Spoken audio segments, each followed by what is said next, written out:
Pemirsa, terima kasih Anda masih bersama kami di Lunch Talk, masih dengan topik terus perbaiki kualitas kota. Sebelum kita lanjutkan bersama narasumber kita akan bergabung dulu dengan reporter Ibnu Haikal dan juru kamera Rio Cornelianto yang saat ini telah berada di kawasan Rawabadak, Jakarta Utara. Ya, Haikal, bagaimana kondisi pemukiman warga di sekitar lokasi Anda melaporkan saat ini di Rawabadak?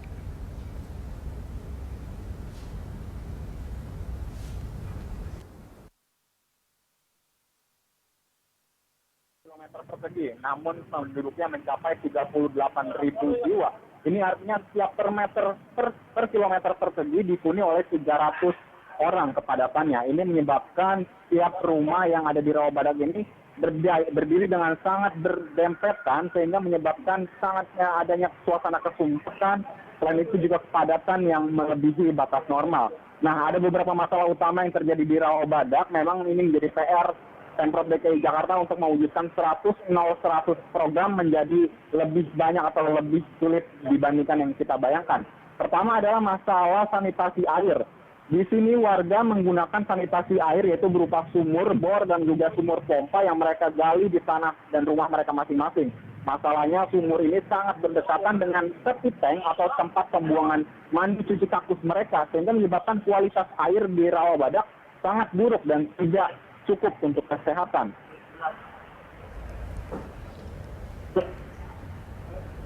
Ya, Haikal, lalu bagaimana tanggapan warga dengan pembangunan di daerah mereka, khususnya nanti jika kita kaitkan dengan program Kemen PUPR terkait 100 ini? Ya, Syakri, memang tanggapan warga cukup beragam. Mereka dengan adanya program PAM dari Pemprov DKI yang menyediakan air bersih ke rumah-rumah warga, saat ini warga hanya ada 250 kakak yang mendapat fasilitas air PAM ini sendiri. Sementara di Rawabadak ada 38.000 jiwa. Nah, salah satu masalah yang menjadi permasalahan mengapa 36.500 jiwa ini tidak mendapatkan fasilitas air PAM adalah bahwa fasilitas air PAM ini hanya bisa menjangkau tanah-tanah yang memiliki sertifikasi legal dari Pemprov DKI Jakarta.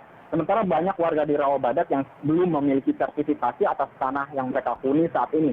Sehingga saat ini air PAM belum bisa dialirkan ke lebih banyak rumah warga. Selain itu memang tower PAM-nya baru 2 dan ini sudah 2 tahun berdiri di sini, namun belum ada lagi pembangunan tower PAM berikutnya sehingga masih banyak masyarakat yang belum mendapatkan akses sanitasi air bersih. Nah, selain itu drainase di Rawabadak juga menjadi masalah dikarenakan di sini saluran airnya sangat mampet, bahkan warnanya sudah sangat menghitam. Ini menandakan saluran air ini tidak bekerja sekitar kurang lebih 3 hingga 5 tahun, yang menyebabkan potensi penyakit dan potensi banjir ketika hujan turun. Nah, ini adalah salah satu pendapat dari Ketua RT Rawabadak terkait dengan drainase yang buruk dan juga sanitasi yang buruk di Rawabadak. Ya, baik. Terima kasih Haikal untuk laporan Anda langsung dari Rawabadak, Jakarta Utara. Ya, itu tadi kalau kita lihat 0 pemukiman kumuh. Bagaimana cita-citanya nanti Bu Rina? 0 pemukiman kumuh. Kalau melihat yang tadi itu bisa realisasi di 2019. Ya, pertama kali kita berdiskusi ya sebenarnya dengan gubernurnya. Kira-kira kawasan tadi ini mau saat ini dikategorikan sebagai kawasan apakah kumuh atau tidak kumuh atau sedang-sedang. Itu keputusan dari pimpinan daerahnya bersama warganya. Begitu beliau menyatakan bahwa ini kumuh, misalnya daerah merupakan kawasan kumuh, disiapkan programnya. Seperti apa? Artinya sebetulnya definisi kumuh itu tergantung kepala daerahnya. Ya, keluar terakhir, tetapi kan mereka rembukan di dalamnya. Jadi satu kawasan kota itu ada berbagai tipe hunian atau pembangunan atau tipe kawasannya. Kira-kira yang dikatakan kumuh di daerah itu yang mana? Apakah daerah yang tadi Rawabadak atau tidak? Itu keputusan dari kepala daerahnya. Nah, itu dia. Artinya kalau kita bicara soal kota yang ada 500 tadi, maka akan kepala ada 500 definisi kawasan kumuh. Ya. Yang berbeda-beda karena dari berdasarkan kepala daerah masing-masing. Iya, pertama dia kalau kita menyebutkannya pusat ada kategori tidak memiliki IMB. Rumah-rumah itu. Sekarang mereka mempunyai, tadi dibilang ilegal kan. Apakah itu diartikan oleh kepala daerahnya, ini karena sebagian besar tidak memiliki IMB, tidak bersertifikat dan sebagainya, ya kita bisa kategorikan itu sebagian dari kumuh. Nah, jadi terus tidak memiliki sarana pendukung seperti air, kemudian tidak beraturan bangunan rumahnya. Nah, ini yang mereka kalau sudah seperti itu ya definisinya sebagai kawasan kumuh. Oke. Nah, begitu sekali mereka katakan ini sebagai kawasan kumuh, disiapkanlah program bagaimana itu tidak menjadi kumuh. Tidak ada ini Bu, definisi umum kawasan kumuh itu seperti apa itu tidak ada ya? Ada kita yang seperti tadi saya bilang itu yaitu tidak memiliki IMB, Oke. ya, kemudian tidak memiliki sarana untuk kehidupan seperti infrastruktur dasar seperti limbah untuk buang sanitasi, air, untuk air minum, ya, untuk jalan, kemudian sarana publik tidak ada. Itu satu indikator bahwa kawasan tersebut demikian kumuh. Yang ilegalnya artinya tidak bersertifikat, kemudian tata aturan bangunannya juga tidak diatur, tidak mengacu pada satu ketentuan guideline. Tapi dari pusat sendiri ada pengawasan tidak, Bu Rina, untuk apa yang sudah dilaporkan oleh pemimpin kepala-kepala daerah setempat setelah mereka mendefinisikan seperti apa pemukiman kumuh yang ada di daerahnya atau kebutuhan-kebutuhan yang memang dibutuhkan oleh daerah mereka. Pengawasan yang dilakukan oleh pusat akan seperti apa? Kami berdialog dengan pimpinan daerah untuk bagaimana mereka menetapkan kawasannya sendiri. Jadi misalnya satu kota, kita berdialog mana yang dilihat, mana yang dikategorikan sebagai kawasan kumuh. Nah, kita sepakati kalau misalnya kawasan ini sebagai kawasan kumuh, kita sama-sama melakukan suatu perencanaan. Tapi harus keluar dulu dari pimpinan daerah bahwa itulah kawasan yang kami kategorikan sebagai kawasan kumuh. Karena ini akan berpengaruh kepada apa yang dibutuhkan kedepannya. daerah. Ya, kita rencanakan setelah mereka tetapkan ini sebagai satu kawasan kumuh, kita lakukan perencanaan bersama dengan pemerintah daerah tersebut. Jadi pusat membackup daerah dalam rangka merencanakan bagaimana yang kumuh tadi menjadi tidak kumuh. Nah ini kan sebetulnya saya membayangkan gini secara ekstrim, Bu Rina, karena secara anggaran sebetulnya banyak daerah juga yang anggarannya itu kadang-kadang masih berharap dari pusat sebetulnya. Jadi kebanyakan mereka anggarannya itu adalah untuk biaya rutin. Betul. Untuk pembangunan infrastruktur itu sangat kurang sebetulnya. Hanya beberapa daerah saja sebetulnya yang punya kemampuan untuk itu. Nah, ketika tingkat keberhasilan itu salah satunya adalah menghilangkan kawasan-kawasan kumuh. Mungkin dia mendefinisikan kawasan kumuh walaupun ini kawasannya sebetulnya orang kalau melihat ini kumuh gitu, tapi dia definisikan ini tidak kumuh, tidak perlu dibangun karena memang pusat itu hanya mendorong, hanya membantu daerah, sementara daerahnya nggak punya anggaran. Jadi anggaran itu sebetulnya tidak mutlak dalam bentuk anggaran saja. Pemerintah daerah sendiri sebenarnya punya kewenangan. Dia bisa menggerakkan para pihak-pihak yang ada di daerahnya. Misalnya, memberikan suatu izin membuka satu lahan untuk satu permukiman atau satu kawasan industri, itu kan ada take and give-nya, ada satu kondisi di mana izin diberikan kepada pengembang untuk membangun, tetapi membangun dengan kawasan dengan menyediakan infrastrukturnya. Jadi ini suatu kewenangan yang bisa dilakukan oleh pemerintah daerah terhadap pelaksana pembangunan di daerahnya. Pusat tidak bisa intervensi ke sana. Nah, tetapi ada hal-hal yang tidak bisa digerakkan oleh pemerintah daerah, itulah pusat masuk. Gitu. Jadi kita sebenarnya berdialog bersama-sama dengan pemerintah daerah.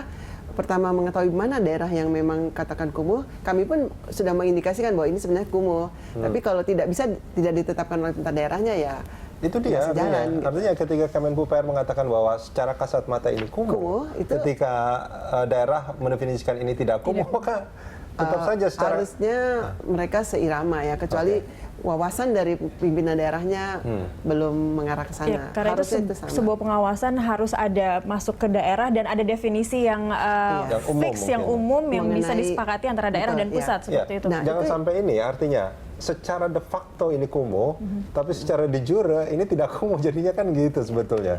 Sebetulnya memang kita tahu itu kumuh, mereka kumuh, hanya dari sisi pemerintah daerahnya, mereka kan hitung-hitungan juga dana. Tapi sebenarnya kita tidak sampai ke situ banget, artinya tetap kita dukung dari segi pendanaan, asalkan pemerintah daerah itu memang menyatakan ingin memperbaiki kawasannya. Kumuh tadi. Tanpa gerak pemerintah daerah sendiri itu kita akan sulit. Geraknya misalnya ada kewenangan yang mereka bisa gerakan oleh mereka tanpa kita gerakan itu. Sebelum kita jeda saya ke Pak Amir. Pak Amir, kalau dari anggaran sebetulnya daerah itu banyak nggak daerah yang punya kemampuan untuk membangun daerahnya sendiri saat ini? Ya saya kira kalau misalnya daerah diberikan kewenangan sesuai dengan karakter daerahnya, barangkali bisa gitu kan. Tapi ada kendala begini, alokasi anggaran dari pusat ke daerah itu diperhitungkan hanya dari luas darat. Sehingga pada provinsi-provinsi kepulauan yang daratnya kecil, saya kasih contoh saja, ini bukan saya karena orang Maluku lalu bela kepentingan Maluku. Itu luas laut Maluku itu 92%. Luas daratannya hanya 7,3%. Nah, alokasi anggaran diberikan berdasarkan luas daratan. Jadi kan tidak ada anggaran untuk pembangunan kelautan kan. Nah, ini kan berpengaruh kepada masyarakat nelayan, masyarakat di tepi pantai dan lain-lain sebagainya. Tapi barangkali kita harus melihat begini, untuk melihat satu daerah itu kumuh atau tidak. Ada Undang-Undang Nomor 26 Tahun 2007 tentang tata ruang. Ada Peraturan Pemerintah Nomor 26 Tahun 2008 tentang penataan ruang nasional. Berdasarkan kedua aturan hukum itu, daerah punya perda tentang penataan ruang.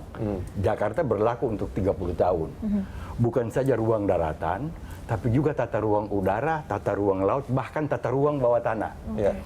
Jadi kalau kemarin misalnya terjadi kendala keterlambatan pembangunan MRT, karena memang pada saat itu Jakarta belum punya aturan tentang tata ruang bawah tanah. Setelah ada aturan tentang tata ruang bawah tanah itu, baru pembangunan MRT mulai jalan. Gitu.